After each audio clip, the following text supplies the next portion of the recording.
जय श्री कृष्ण।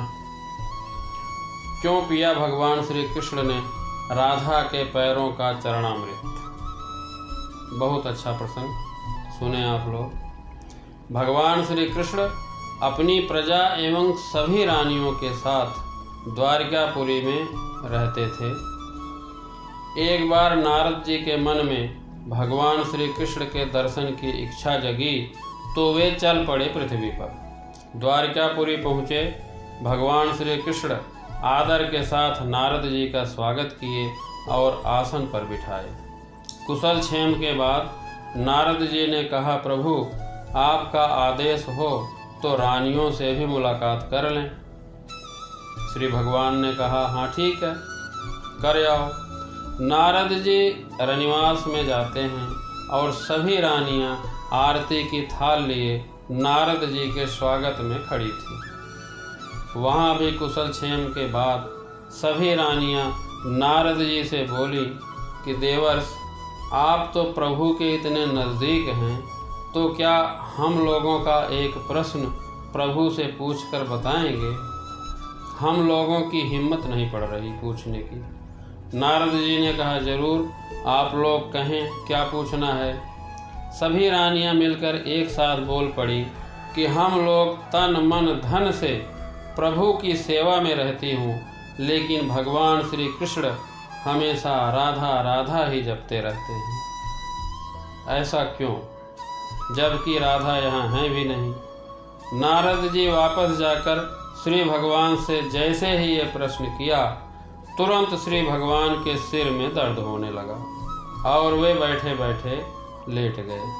नारद जी यह देखकर घबरा गए और बोले, प्रभु किसी वैद्य को बुलाकर लाता हूँ। श्री भगवान ने कहा, नहीं नारद, वैद्य से ठीक नहीं होगा।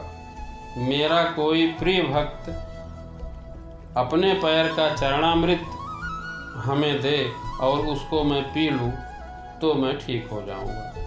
तो नारद जी बोले, प्रभु इस संसार में आपके असंख्य भक्त हैं, मैं किसी को बुलाकर लाता हूँ। यह कहकर नारद जी जाने लगे। तभी भगवान श्री कृष्ण ने कहा कि नारद, तुम भी तो मेरे भक्त हो, तुम ही अपने चरणामृत दे दो। नारद जी ने कहा, प्रभु मुझे नरक में जाना है क्या, जो मैं अपने पैर धोकर आपको पिलाऊं? इसके बाद नारद जी सभी रानियों से चरणामृत मांगे। उनका भी वही जवाब था कि मुझे नरक में जाना है क्या।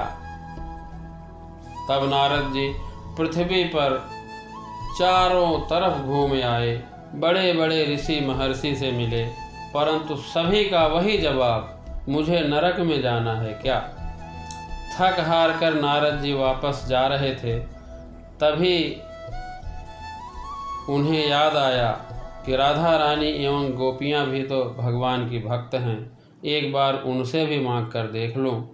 ऐसा सोचकर वे मथुरा वृंदावन पहुँचे, जहाँ गोपियों के बीच में राधा रानी कृष्ण कृष्ण जप रही थी। नारद को देखते ही सभी उठकर प्रणाम की। नारद जी द्वारिकापुरी का भगवान श्री कृष्ण के दर्द का समाचार बताए और साथ में ये भी बताए कि उनके किसी भक्त का पैरों का चरणामृत पिएंगे तभी वे ठीक होंगे। मैं पूरे पृथ्वी पर घूम आया, लेकिन किसी ने नहीं दिया। सभी का यही जवाब था कि मुझे नरक में जाना है क्या। तभी राधा रानी अपने पैर को धोकर चरणामृत तैयार कर नारद जी को देते हुए बोली कि भगवान श्री कृष्ण ठीक हो जाएं, उनके लिए मुझे नरक में भी जाना मंजूर है।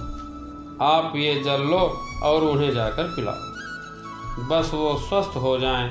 राधा रानी जानती थी कि वे क्या कर रही हैं। जो बात अन्य भक्तों के लिए भय का कारण था, ठीक वही भय राधा रानी के भी मन में था, लेकिन भगवान श्री कृष्ण को वापस स्वस्थ करने के लिए वह नरक में चले जाने को भी तैयार थी। आखिरकार कान्हा ने चरणामृत ग्रहण किया और देखते ही देखते ठीक हो गए, क्योंकि वह राधा ही थी जिनके प्यार एवं सच्ची निष्ठा से भगवान श्री कृष्ण पुनः स्वस्थ हो गए। अपने कृष्ण को निरोग देखने के लिए राधा रानी ने एक बार भी स्वयं के भविष्य की चिंता नहीं की और वही किया जो उनका धर्म था। तो अब सारी रानियां और नारद जी के भी समझ में आ गया कि श्री भगवान राधा राधा क्यों जपते हैं। असल में भक्ति सभी करते हैं, लेकिन राधा रानी जैसी भक्ति कहीं नहीं है। बिल्कुल निस्वार्थ भक्ति, निष्काम और निस्वार्थ भाव से की गई भक्ति से स्वयं परमात्मा भी उसके बस में हो जाते हैं। इस संसार में अपना कुछ नहीं है, सभी चीज़ें परमात्मा की हैं। तो जब अपना कुछ है ही नहीं तो किस बात की चिंता। महात्मा कबीरदास जी ने बड़ा अच्छा लिखा है, दिन नीके बीते जाते हैं, सुमिरन कर ले राम नाम तज, विषय भोग सब और काम, तेरे संग न चाले इच्छदाम, जो देते हैं सो पाते हैं। 184 भोग के आया, बड़े भाग मानुष तन पाया, उस पर भी नहीं करी कमाई, अंत समय पछताते हैं। कौन तुम्हारा कुटुंब परिवारा, किसके हो तुम कौन तुम्हारा, किसके बल हरि नाम विसारा, सब जीते जी के नाते हैं। जो तू लाग्यो विषय विलासा, मूरख फंस गयो मोह के फांसा, क्या करता श्वासन की आशा, गए श्वास नहीं आते हैं। सच्चे मन से नाम सुमिर ले, बन आवे तो सुकृति कर ले, साधु पुरुष की संगति कर ले, दास कबीरा गाते हैं, दिन नीके बीते जाते हैं। जय श्री कृष्ण।